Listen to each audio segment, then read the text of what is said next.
Om Sahana Bhavatu Sahana Bhunaktu Saviryam Karavavahe Tejasvinavadhitamastu ma Vidvishavahe. Om Shanti Shanti Shanti. In the 12th sloka, third section, again the Lord of Death Yama described once more to Nachiketas the person of the size of a thumb.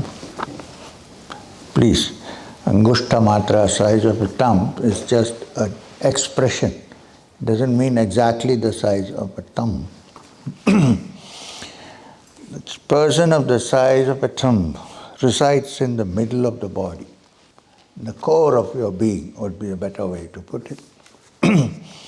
After knowing this, that being who is the Lord of the past, the present and the future,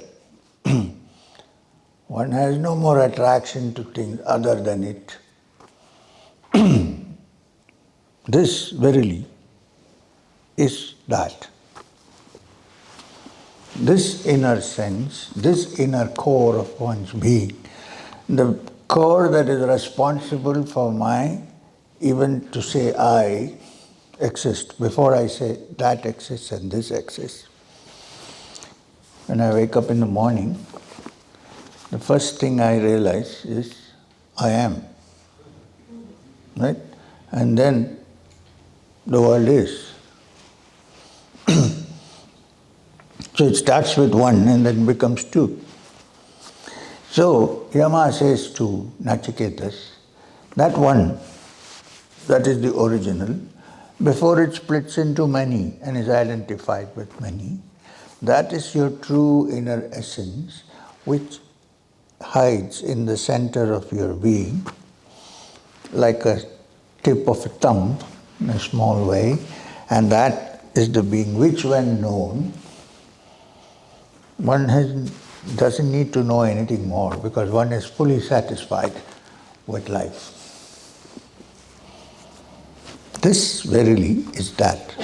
That inner being is none other than that all-pervading Supreme Being, which is also the Vedic Mahavakya, Tat Tvamasi, that you are. It's not what you think you are.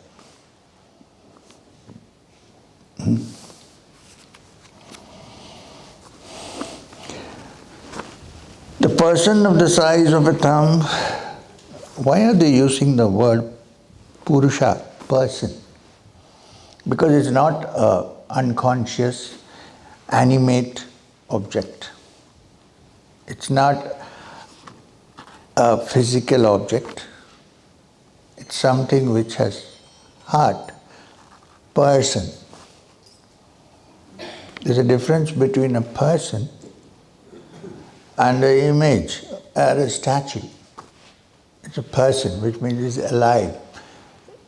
It's conscious. It is the witness of all that happens. Therefore, the presence of the size of the thumb, the person, Angushta Matra Purusho, Jyotir Ivadhumakaha, in the middle of the body, is like a flame without smoke.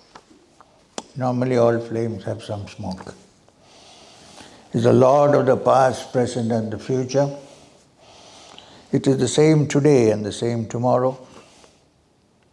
Etad vaitat. This verily is that. As water, rained upon a height, flows down in various ways among the hills, so he who views things as varied runs after them distractedly, forgetting that it is this one water which has fallen on the hill and is flowing down, not realizing the essence and the source of this water, runs around looking for the little rivulets that flow down the mountain. The essence is there.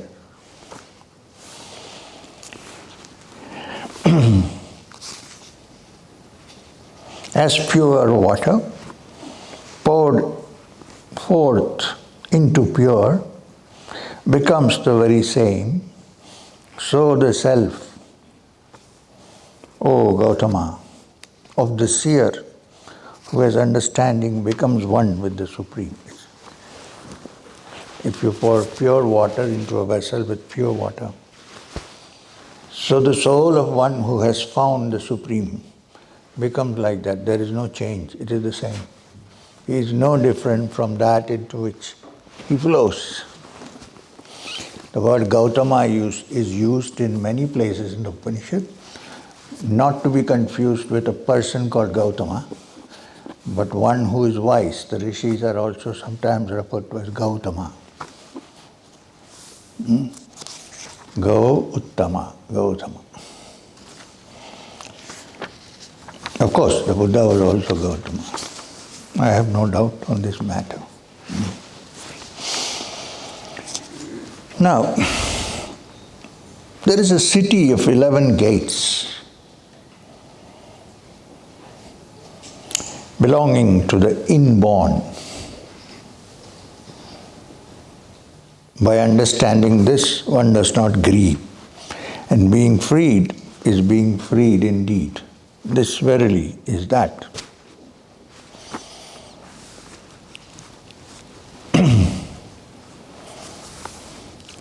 He is the swan, the sun in the sky. He is the pervader of the space between the earth and the heavens. He is the priest at the altar, the guest at the sacrifice. He dwells in human beings, in gods, in the right and in the sky. He is all that is here, sprung from the earth. He is the true and the great. He is your Supreme Self.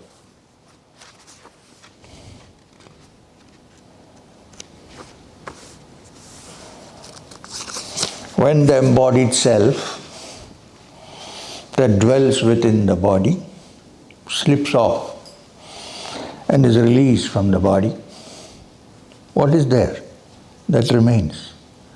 That verily is that.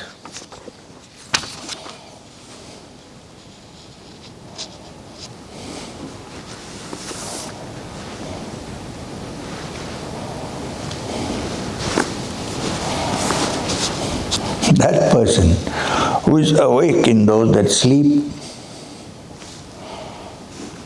keeping desire after desire, that is the pure Supreme Brahman. That is called the immortal. In it all worlds rest, and none goes beyond it. This verily is that. Now there is a description, sun, air, all the elements, to proclaim that it is the same essence that is in all of them. So I'm skipping. The one controller of all, the inner self of all things. The wise perceive him as abiding in their own soul. To them comes eternal bliss, and not to others. The one eternal, amid all that moves and is transient. The conscious mind, the conscious amid the conscious, the one amid the many, who grants their desires to the wise, who perceive him as abiding in the soul, to them is eternal peace, and to no others. They have no definition for it. This is that, and thus they recognize the ineffable supreme bliss. How then may I come to know this? Does it shine or does not shine? The sun shines not there, nor the moon, nor the stars, nor does lightning shine, nor is there fire. Everything shines. Only after that shining light, his shining illumines all the world.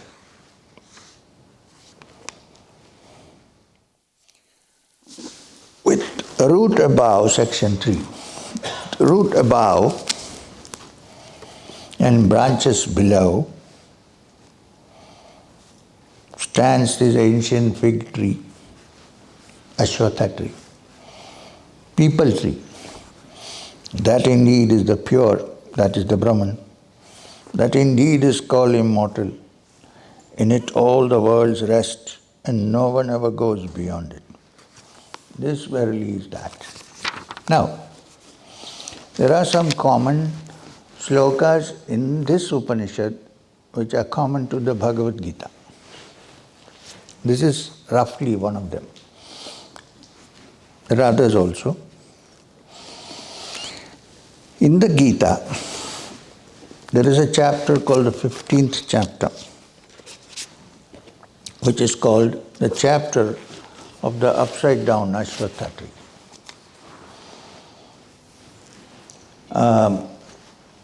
Which is not seen on this earth. All the trees have branches up and roots down.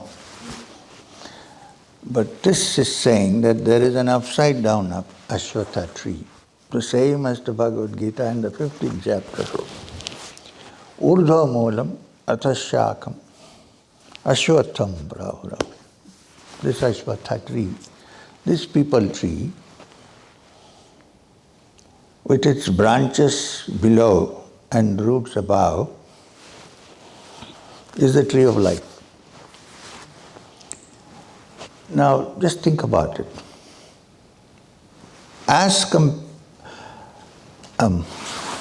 In the universal aspect, yes, because like the description given before, if the water falling on the top of the mountain and begins to become the rivulets that flow down the sides, yes, universal, yes. So where is the root? Up. And where is the flow? Down. Now, in the human being, this is very beautifully described in only two texts which are available to us at the moment. One is very ancient, it's the works of Sant Gyaneshwar, who after doing all his work decided to leave the body consciously at the age of 16 or something. He said, all work is done, now prepare a pit for me, and sat inside and covered. That samadhi is still in existence. Of course, you can't open it and peep. Just 14 kilometers from Pune, Alandi. Now, two of his books, one is the Amrita Bindu, the other is the Gyaneshwari, where he gives a yogic commentary on the 15th chapter of the Gita. The roots are up above and branches below. The other is recent, unfortunately not available, I think, in English, maybe in Bengali. There was a small book written by Shamacharan Lahiri Mahasaya in Bengali, which is a description of a commentary on the Bhagavad Gita. It's very rare, it's not published by the SRF or the YSS and so on. Now in that he describes the 15th chapter, interprets it. And that is one of the best descriptions. Maheswarnath Babaji, my guru, recommended that I go through it. Of course, Gyaneshwari, because Sant Gyaneshwar was a Nathpanthi himself. So, it's very simple. The yogic description of this upside down tree, Ashwatha, is, if you really look at the human body, all the controlling factors and the master glands, they're all here. The rest is all down. Right? So everything is here, and from here it's pituitary gland is here, the pineal gland is here, the brain is here. So where is the controlling factor? Here. And where are the branches? Here.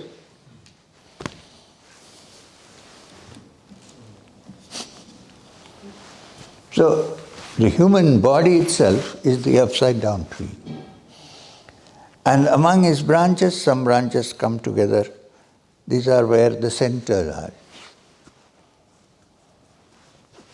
So he who understands this, reaches the top, the root. Right? So if you understood this, then you're in full control of this. But this is the thing that does everything. If you lose this, nothing can work. If you lose your limb, the other limb will work. If you lose both limbs, your legs are still there. But if this is gone, everything is gone. So this is the root. Mula, urdhva mula, upside down root.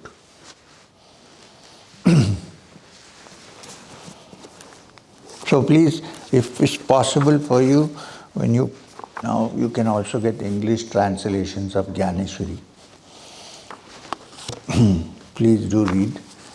And if you have managed to get a translation of the yogic translation of the Gita by Lahiri Mahashaya, please do. I don't know where to get it. You might find it somewhere. Now we have Amazon, go check. Okay.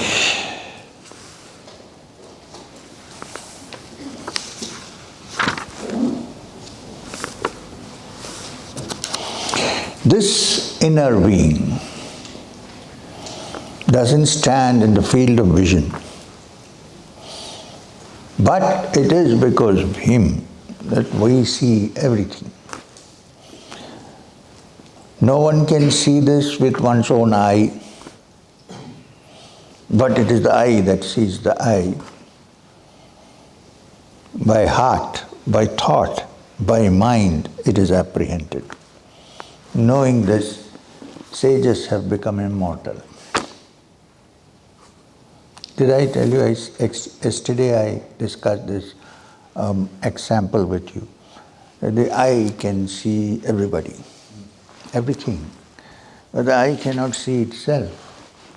I cannot say that the eye does not exist because it cannot see itself. I see everything because I exist. It's similar to the self. It is the seer of everything. Therefore, it doesn't have to see itself.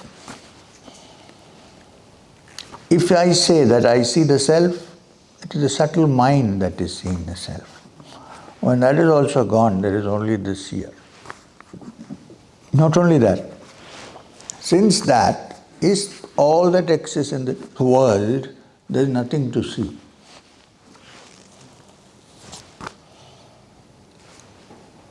If there is something to see, if I have to see, you have to be separate from me, right? If you and I are one, just be, isness, there is no seeing, there is only is, I-S.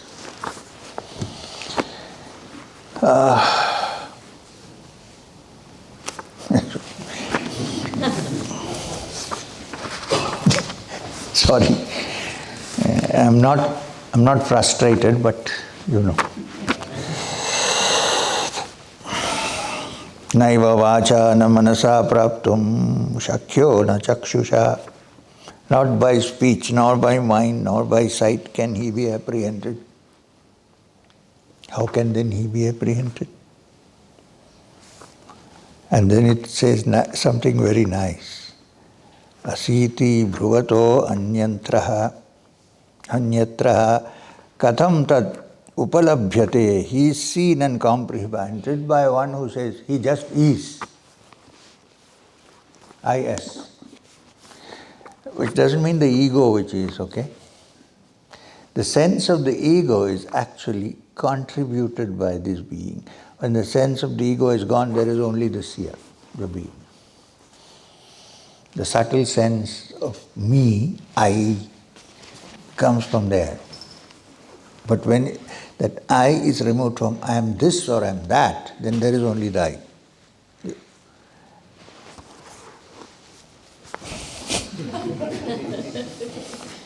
I don't think we should do Upanishad. We should actually, sorry.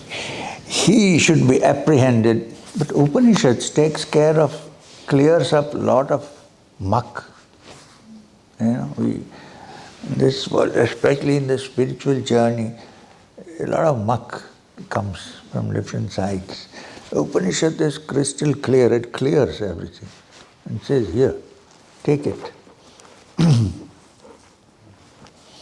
And please remember, it is the earliest text on the subject.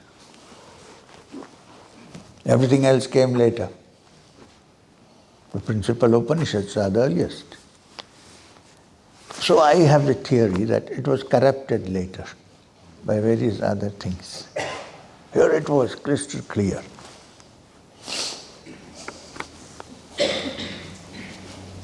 My opinion, I may be wrong. He should be apprehended. Here he means it. Should be apprehended only as existent. When this is apprehended as existent, then the real nature comes. Not existing as this or existing as that, but as existence.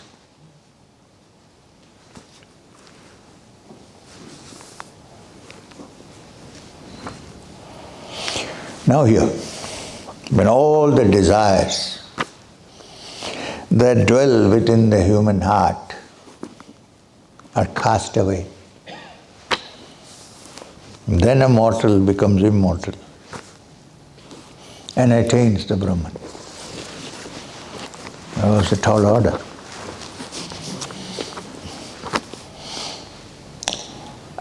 It's actually not a tall order, but when you realize that what you seek through your desires is indirectly seeking the Brahman, then you say to yourself, so why will I bother with this? Let me go within and see the source which I actually seek, although I think I am seeking it outside. Then there is no loss, because there is only gain after gain. Nobody gives up anything unless there is something else to touch. That is the nature of the mind. So when I realize that the treasure trove is inside and not outside, and when I direct all my energies and my mind within, then it's okay. If it comes, it comes. If it doesn't come, I'm fine. Right? This is the meaning of saying, do your work, but don't get too worried about the result. Of course, you cannot do any work without an aim. Impossible. But the aim may happen, may not happen, that's not your concern. You do your work and be free.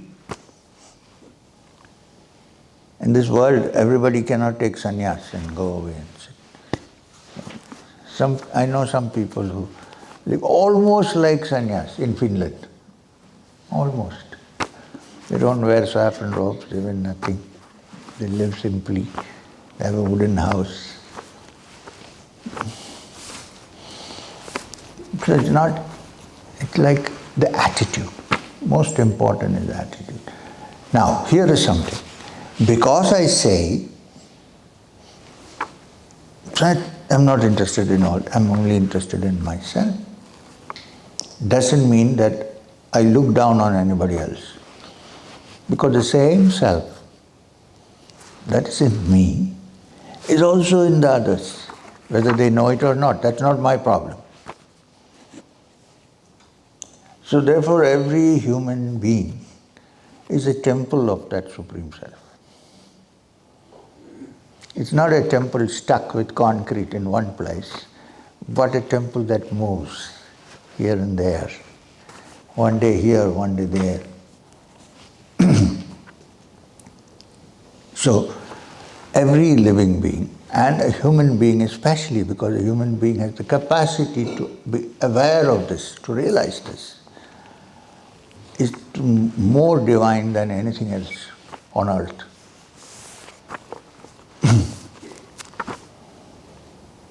When a person begins to understand this and lead a life, every human being becomes sacred. Why? The divine which is in me is also in you, the self. Whether you know it or not, that's not my problem. I see it. When I say I am, the person who's speaking. Now, suddenly from the abstract to the concrete. Now this is the Upanishad. First there was a lot of abstract discussion, and then we came to something concrete. Oh, in the same way, here, after getting it more abstract and racking our stupid brains and so on, now you suddenly come to something which is quite real, or as we say, real. Maybe that is real and this is not real, but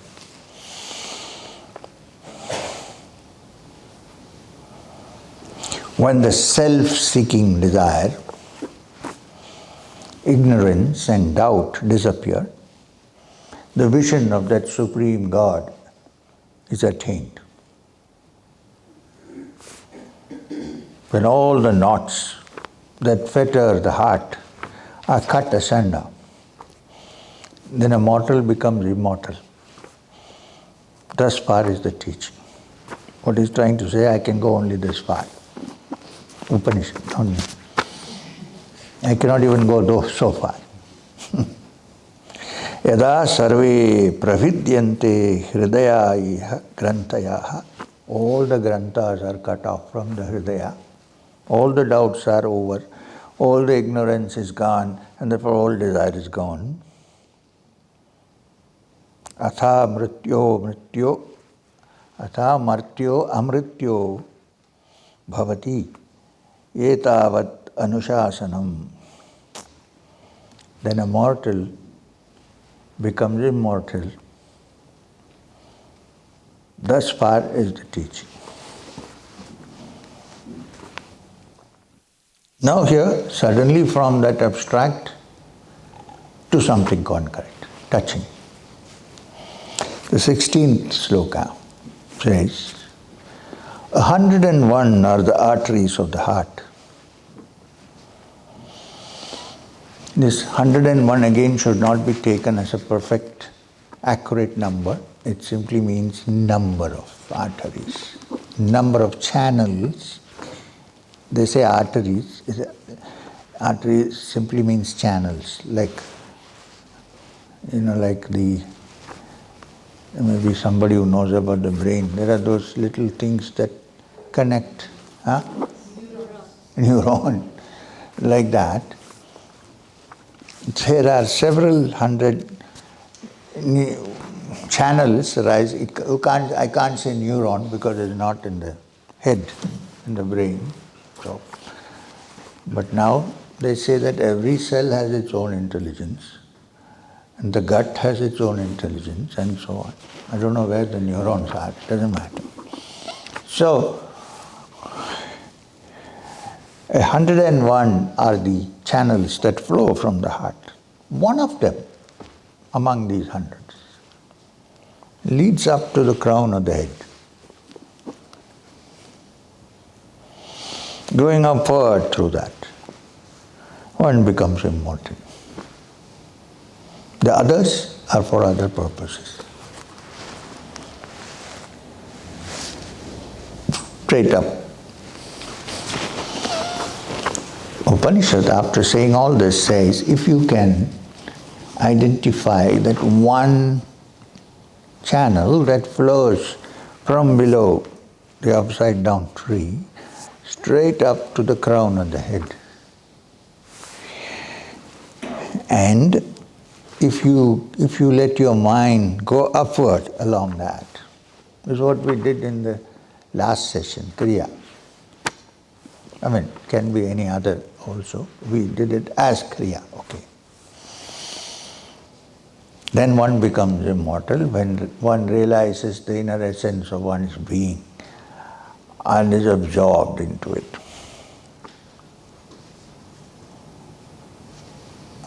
Other arteries, other channels, they are for other purposes. Again, the person of the size of a thumb, the inner self, abides always in the hearts of human beings. Him one should draw out with firmness from the body, as one may do the wind from the reed.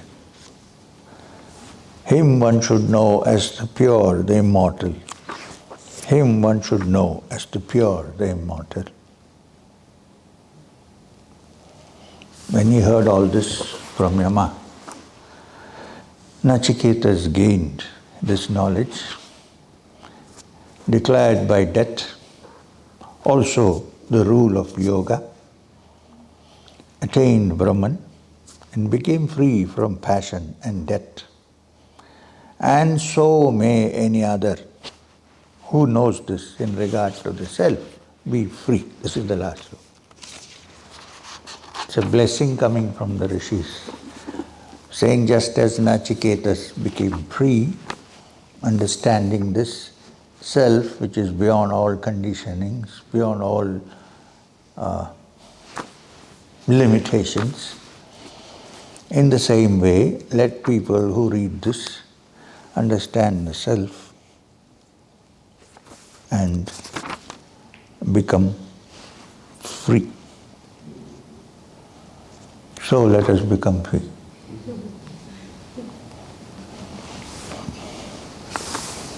Here ends the Kathopanishad.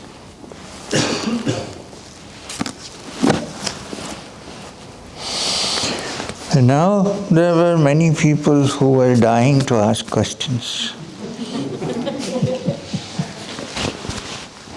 Before you ask questions, please, let me tell you something that kind of illustrates this, what we discussed in the Upanishad. It's a story, okay? Now, you don't have to say that this is a story. But it's a story, but it illustrates something very interesting. Sir, this is for tomorrow. Today somebody might ask. People are relieved.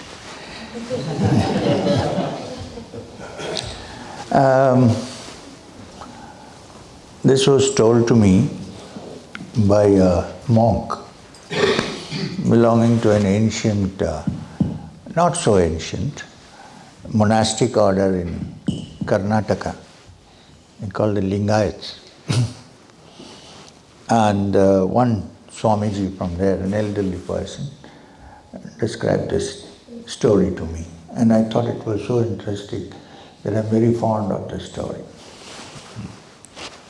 It has a great deal to do with the self. Which self? This self or that self? Self. Actually, we were going for a walk across India and we stopped at his place. So I was having a satsang, because you know what is a satsang, like this. And the people who were walking were complaining that I was not having any satsangs, and we were walking and walking. And so I said, okay, so let's have a satsang. Today, I tried to convince them that, look, there is no need. No, we want this. I even quoted St. Francis and said it is not required. Because it seems St. Francis of Assisi was going with some people walking. But there were days they walked, and there were no words spoken, no teaching. Then they sat down and they asked him, what is this? No teaching, only walking? And he said, my walk is my talk. I said that, but no, they said talk. So he said, let's have it. So this elderly gentleman, that time he was much older than me. Now he's still there, then he must be ancient. So he came there and said, can I also join the satsang? I said, look, you're an abbot of this monastery, so I got him a chair, so please sit here. So he listened to the whole thing. Then he said, I want to tell a story to your group. Can I say it? I said, of course you can say it. 2 days we are staying there, free food, everything.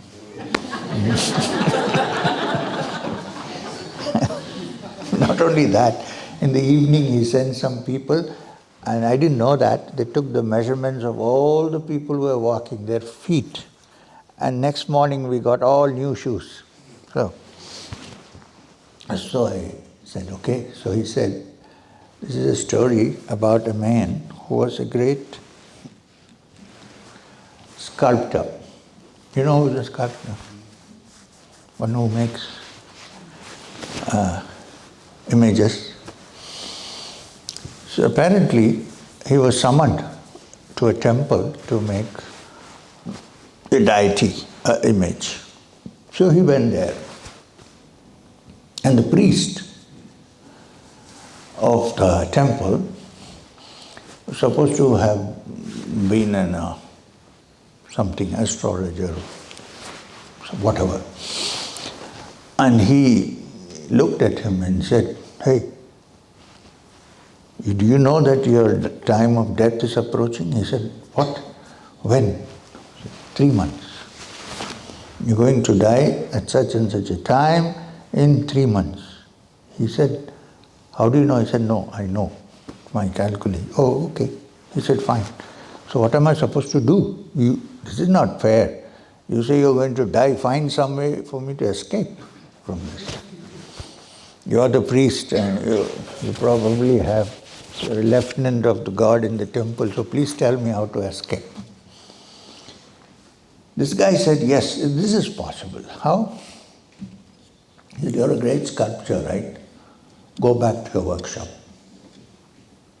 Make 2 more images exactly like yours. And stand near them. Now on that particular time when you're going to die, the Lord of Death, Yama, will send his messengers to bring your soul. That's the old story, that Yama sends his messengers, dutas, to bring the soul. They're supposed to come with spears and things like that. So they'll come. When they're about to take your soul, they'll get completely confused. Because you are such a good sculptor that they won't know which is real and which is you. They'll hang around for a while trying to figure out. By the time of your death is past, the muhurta is over, so they can't take after that. So they'll go back. That's the way. He said, all right. So he went and he made please, this is a storytelling session. No? He went back and he made 2 images of himself and stood amongst them. So came the messengers of the Lord of Death. They looked, they can't figure out, it's so perfect. So then the time passed, so they went back. He escaped. They went back and told Yama, you know Yama, the famous Yama. And they said to him, sir, we came back. He said, why? We couldn't figure out which is the real one. This guy, he made duplicates and, oh, he said, very good. He said, well, I knew that you're idiots, but it's okay. We'll figure it out. So the thing is, after 3 months, again he's going to die. So that time, before you go, you come to me. I will give you a magic formula. Then you'll be able to figure out. Okay. So this guy went back to the temple to deliver the image, and the priest said, hey, you escaped, but 3 months later you're again going to die. What am I supposed to do? He said, do the same thing. So, 3 months passed and you're going to die. He made the same thing exact at that point, an image of 2 more, and he stood there and no one can find out. Now before going to get the soul, messengers went to the chief and said, sir, now we are going. What was that magic formula? He whispered something. Ah, yes, okay. So they went. They went and they stood there. And they said, oh my God, what a wonderful sculpture you are. These images look so much real. We can't make out who's real. The skin is so tender. Even the hair is so real. We can almost feel the breath if I put the hand under the nostrils. Oh my God. So for about 2 minutes he kept quiet. Then suddenly he said, I made it. They said, very good. Come on, let's go. So this I made it is the problem. When that I is not there, you're immortal. But that I is so strong, it's very difficult to... I wish if it was made of ice, it would have melted, but it doesn't. So, by constant discrimination, by constantly during life, not you can't sit this and do every day in meditation, every day in life. Try to keep that fellow out as much as possible. And then you'll probably find the real fellow who is inside. The little fellow. Thumbs up. You'll find thumbs up then. And drink to your content, heart's content, enjoy. But this is the thing that comes in practice. It also comes when you're in deep meditation and says, I am meditating. Somebody said the other day that now I'm all settled. When I meditate, there's only me, presence. I said, how do you know? He said, because I know. I say, now I'm free. I said, wait a minute, you are saying that you're free. If you're free, you don't have to proclaim, right? So there is self and there is me saying, oh, I'm free. You're gone, there is only the self. In my frustration, I'm trying to explain in all ways possible, much as possible, what is here in these Upanishads are dangerous stuff, which is why in ancient times they were not taught to everybody. They were taught to few people. But there is a positive aspect here, I think, that now time has passed and we have evolved. I think it's time that this is, the Upanishadic teachings should no longer be kept a rahasya, a secret. They should be allowed to go out so that people can read. I think it's time. People begin to understand. We're moving into a different world. We are,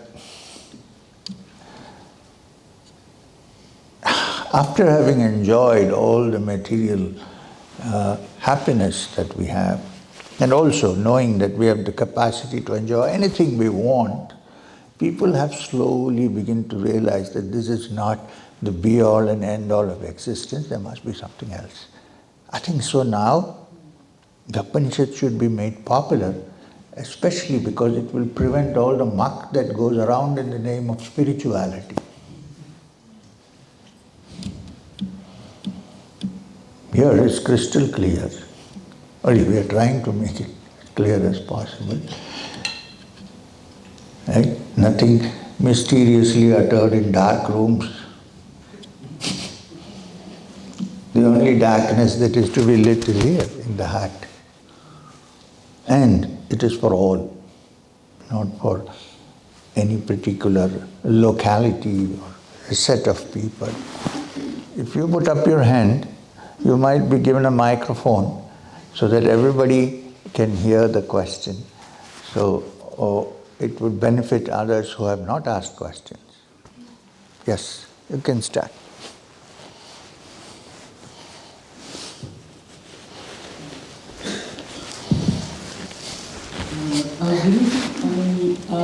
I have many questions, but I don't Not about health, I hope. know. So, when you finished, closing the page, I think you touched on immortality. And then a lot of things were discussed throughout the lecture. So, my question is, what is the difference between immortality and rebirth? Because in rebirth also, the soul keeps coming back and continues to live many different lives. So, as explained in the Upanishad or maybe other Upanishads, Sanskrit reference, how is rebirth different and immortality? Okay, good question. Technically, yes, good question. The idea that the Upanishads, especially here the Kathopanishad, is trying to convey is that our inner essence in its complete, pure, unconditioned form, when you say mortal, immortal is the opposite of that, right? So, mrityu and amritya, that which does not die and that which dies. That which dies cannot be immortal. It's mortal. Right.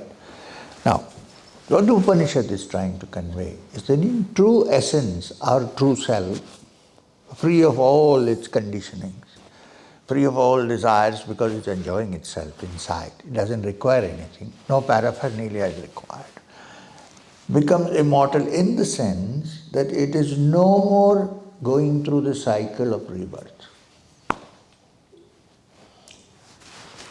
Yeah, as you said, the soul, when it leaves the body, if you believe in rebirth, yes, it comes back again. Maybe rest for some time in a good place, or maybe suffers a little bit in the wrong place, but comes back. And when it comes back, it's again embodied. Now it goes around thinking that it is the body. It identifies itself with the body and the mind. Therefore it thinks, I'm going to die again. Immortal means that which does not die. Now this is possible only when this soul which is in the body realizes that this coming and going is a process which is dependent on one's desires. And when one is free, there is no need to come and go. One rests. This is the definition of immortality in the Upanishad. So therefore the ancient mantra, mrityorma amritam gamaya, doesn't mean that one will remain without death forever. It means one realizes that in true essence one is neither born nor does one die.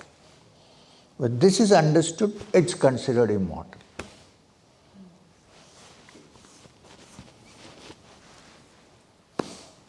One question per person, I hope. It's all right. In terms of death, say I die tomorrow. Say that. In terms of death. Death. Say I die tomorrow. Of course, you won't die tomorrow. No, I'm planning to. But if one has been doing this, has been attending satsang, has been learning and processes, or if we come back, do we start this whole process of working upon ourselves to... Good question. Again, I don't know, today we have all good questions coming. It's an Upanishad, really. Okay. Now there is one beautiful chapter in the Bhagavad Gita called Abhyasa Yoga, 6th chapter. It's in this chapter, I'm looking at your question. What does Krishna have to say in the Gita about this? I'm insignificant. In in this Upanishad, in the first part, is the first time that you hear about a practice which appears to be like Kriya. In the most ancient text that you can see. Of course, you can see it in the Yajnavalkya yoga, but after that, let's say in the Gita. There Krishna describes the posture of how to meditate, because it's called Abhyasa Yoga, the yoga of practice. There he says sit in a comfortable posture, in a place neither too high nor too low, and so on. And then balance your plus and minus breath, prana and apana, and fix your attention in the middle of your brows and be free. First time any reference to something similar to Kriya.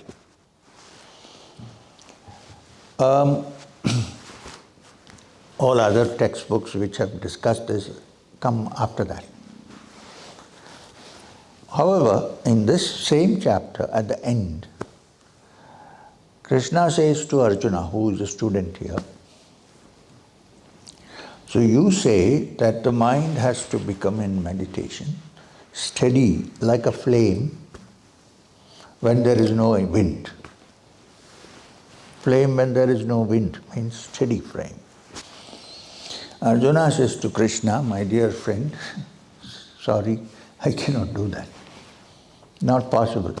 You would as well have asked me to conquer the wind, but I cannot keep a mind like the flame without any breeze. It's the most difficult thing for me to do. So what will happen to a person like me? I'm trying. Doesn't seem to work. And because I'm trying, I spend a lot of time on that. So much of the time which I would have utilized for other things doesn't exist. And if I don't reach, and if I can't do this, what will happen to me? Do I have to start from square one again? Or am I suspended in between, neither here nor there? What do you think about that? And Krishna says, have no fear, my dear. You don't start from square one. Whatever effort and practice you have put is a bank balance for you. Not only that, it collects interest. He didn't say that, I'm saying. And so therefore, when you're born the next time, if before leaving this body your mind is intent on achieving perfection and regrets that I haven't, then you will automatically be born under such circumstances that your spiritual journey will start pretty young. And he gives two circumstances. One, you may be born, then such a soul may be born. He doesn't say to Arjuna directly, such a soul may be born, only if you believe in rebirth, okay? I'm saying this because for me rebirth is not a belief. It's something I know, but I can't force it on you. Anyway, so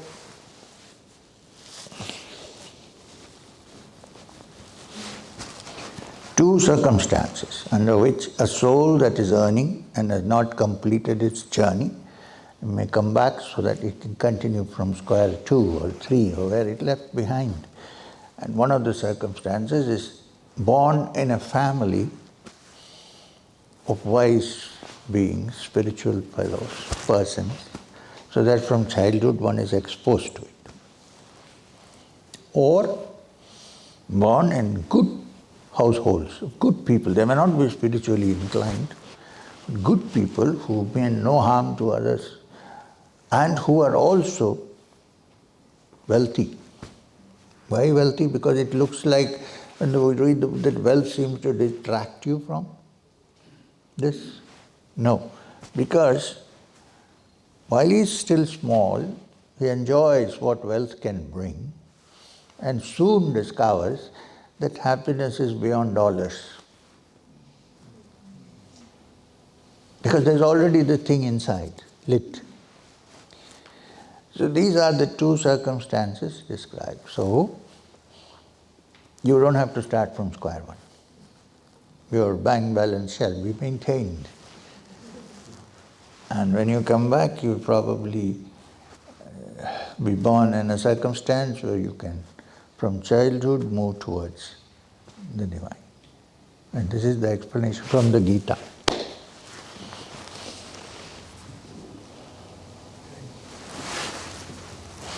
We have 5 minutes. Any person. Guruji, thank you for wonderful explanations. Continuing along the same questions of birth and rebirth, is it possible for human souls to be evolved and born in other beings, such as, let's say, Nagaloka or Devaloka, if we're evolving? Shall we confine ourselves to this earth?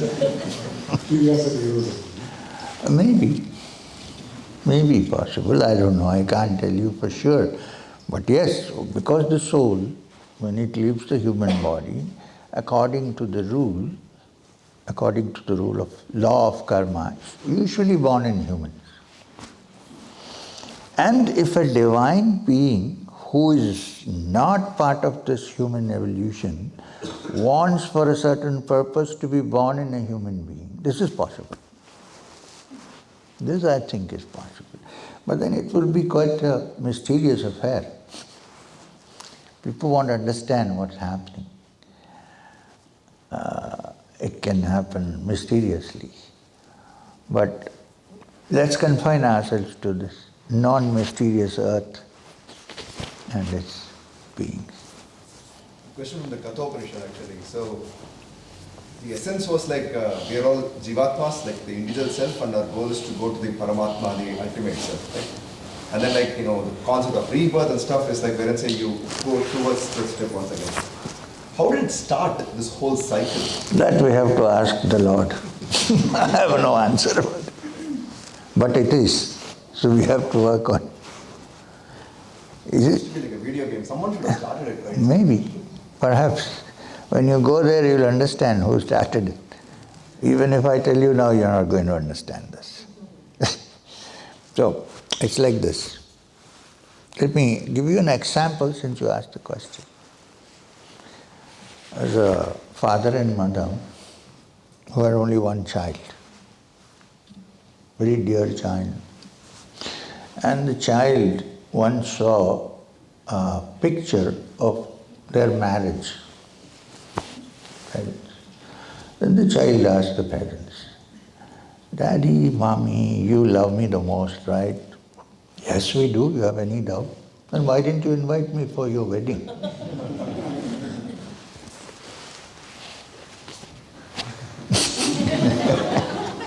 Similar. Not exactly the same, but similar. Coming from that source, we don't have the capacity to find out how it started. But the fact is we are. And people have traced themselves back to the essence. Perhaps when they go to the essence, they'll figure out where it all started. Then they try to explain, nobody is going to understand.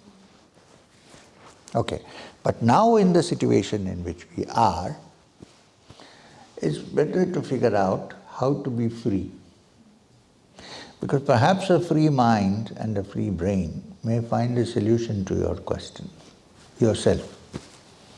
So most important is that. The story of the Buddha, related by Buddha.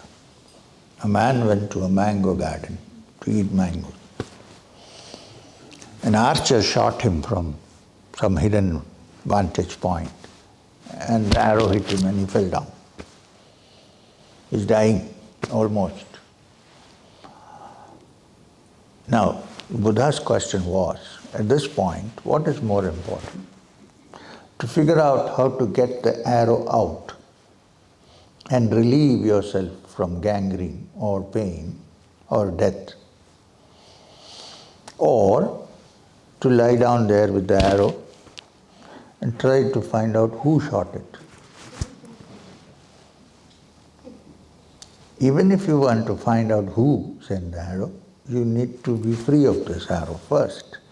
So we are in this arrow of pain. Not having joy is pain also. So if we can relieve ourselves of that first, then you probably will get the capacity to inquire where it came from. Definitely somebody started it, or something started.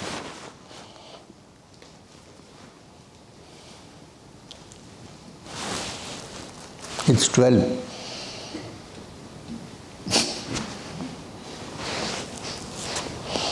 It's 12.